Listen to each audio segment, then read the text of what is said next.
દર્શક મિત્રો, હું છું પરમાર અનિશા. તમે જોઈ રહ્યા છો લોકસામના ન્યૂઝ. તો જોઈએ આજના સમાચાર. અમરેલીથી અમારા રિપોર્ટર દિનેશ દાદલ સાથે. અમરેલી શહેરના જયસિંહપરા વિસ્તારની શેરી નંબર 5 ખાતે આવેલા શ્રી રામાપીર મંદિર અષાઢી બીજના પાવન અવસરે ભક્તિ અને સેવાભાવનો અનોખો સમન્વય જોવા મળ્યો. મંદિર ખાતે ભવ્ય મેળાનું આયોજન કરવામાં આવ્યું હતું. આ પ્રસંગે માનવ સેવાના હેતુથી વિશાળ રક્તદાન કેમ્પનું પણ આયોજન કરવામાં આવ્યું હતું. ખાસ વાત એ છે કે આ સમગ્ર આયોજન કોઈ ટ્રસ્ટ કે સંસ્થા દ્વારા નથી, પરંતુ સ્થાનિક સેવાભાવી આગેવાનો અને સ્વયંસેવકોના નિસ્વાર્થ પ્રયાસોથી કરવામાં આવ્યો હતો. આ કાર્યક્રમમાં મંદિરના મહંત વિનુબાપુ, સંજયભાઈ, બાવસંદભાઈ સહિત અનેક સ્વયંસેવકોએ જહેમત ઉઠાવી હતી.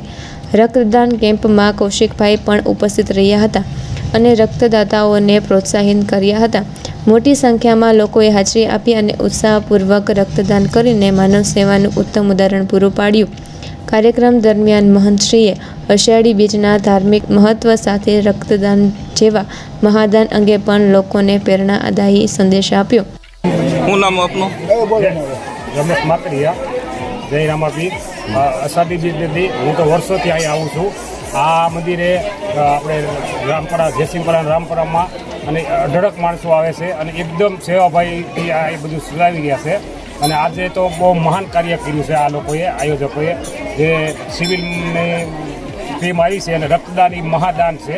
રક્તદાનનું કામ કરીને એક મહાકાર્ય કર્યું છે. રામાપીર અને સૌને આયોજકોને સદબુદ્ધિ અને સન્મતિ આપે અને સુખી રાખે એવી આજના દિવસે પાવન દિવસે, અષાઢી બીજના પાવન દિવસે સૌને શુભેચ્છા. બોલો રામ.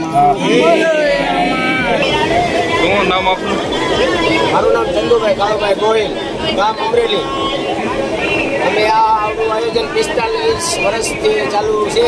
રામદેવજી મહારાજનું મંદિર બનાવવાનું એક લક્ષ્ય લઈને અમે નીકળ્યા હતા 45 વર્ષ પહેલાં. તે અમે રામ મંદિર ચાલુ કર્યું. એમાંથી જે પૈસા ફંડ આવે અમે આ મંદિરની ડેવલપમેન્ટમાં નાખીએ છીએ અને દર અષાઢી બીજે આવડું મોટું આયોજન કરીએ છીએ. બ્લડ કેમ્પનું પણ આયોજન કરીએ છીએ. એમાં જયસિંહપરા, રામપરા વિસ્તારના ભાઈઓ અને બહેનોનો ખૂબ સાથ સહકાર છે અમને. બ્લડ આપણે નિસ્વાર્થ ભાવે જ આપો છો ને તમે? હા, નિસ્વાર્થ ભાવે જે કોઈને દેવું હોય પ્રેમથી ત્યાં આવે, લખાવે બેનને સહી કરી અને બ્લડ આપે છે. રાજી ખુશી. Thank you. તો ફરી મળીશું એક નવા સમાચાર સાથે. ત્યાં સુધી જોતા રહો લોકસામના ન્યૂઝ.